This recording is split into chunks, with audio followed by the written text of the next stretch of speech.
اللوجستيكية العالية الجودة لتغطيته من الناحية التنظيمية والأمنية.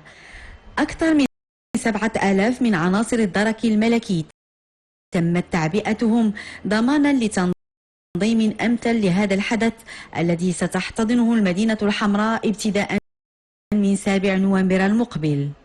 عناصر الدرك الملكي بمختلف تشكيلاتها واختصاصاتها ستتولى ضمان المراقبة والأمن في مداخل مدينة مراكش، علاوة على خفر مواكب الوفود الأجنبية المشاركة في فعاليات القمة.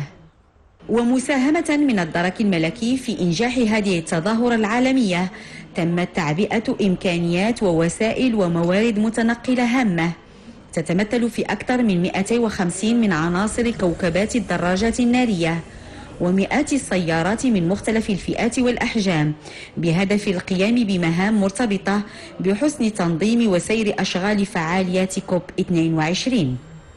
الدرك الملكي سخر أيضا وحدات متعددة ومختلفة للتدخل، بما فيها فرق مختصة في التدخل مدعمة بخبراء في مجالات متعددة وبإمكانيات تقنية علمية ولوجستيكية متطورة تعتمد أحدث التكنولوجيات المعتمدة في الميدان.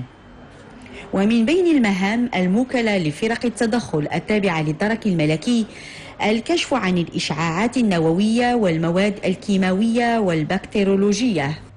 الدرك الملكي سيتدخل أيضا على مستوى الإسعافات الطبية المستعجلة، ولهذا الغرض تمت تعبئة فرق مختصة مزودة ب3 مروحيات للإجلاء الطبي، مروحيات مجهزة بأحدث المعدات الطبية، علاوة على عشرات سيارات الإسعاف التي عبأها الدرك الملكي لتغطية طبية في مستوى التظاهرة العالمية كوب 22. بالليل كما بالنهار ستقوم عناصر الدرك الملكي بطلعات جوية فوق مدينة مراكش بهدف المراقبة المستمرة بواسطة مروحيات مزودة بأحدث التكنولوجيات والتجهيزات التقنية في مجال الطيران. ولتأمين محيط مطاري مراكش المنارة ومحمد الخامس الدولي سيتم نشر وحدات للخيالة التابعة للدرك الملكي. الوحدات التي يربو عددها على 100 فرقة ستقوم بتفقد وحراسة المناطق الحساسة داخل وخارج المدينة الحمراء، كما ستعمل على تأمين الخطوط السككية ومحاور الطرق السيارة المؤدية إلى مدينة مراكش.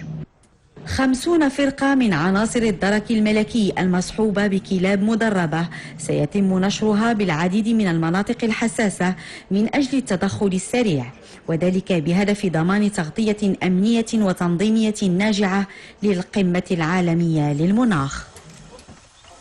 إمكانيات وموارد بشرية لوجستيكية تقنية وعلمية من الطراز العالمي يوفرها الدرك الملكي اليوم لتغطية أمنية وتنظيمية في مستوى حدث من عيار كوب 22 الذي يستقطب أنظار العالم إلى مراكش في الفترة الممتدة من 7 إلى 18 نوفمبر الجاري، الحدث العالمي الذي سيعرف مشاركة 20,000 مندوب من مختلف دول المعمور، وذلك بموقع باب إغلي بمحاذاة أسوار المدينة العتيقة مراكش الحمراء.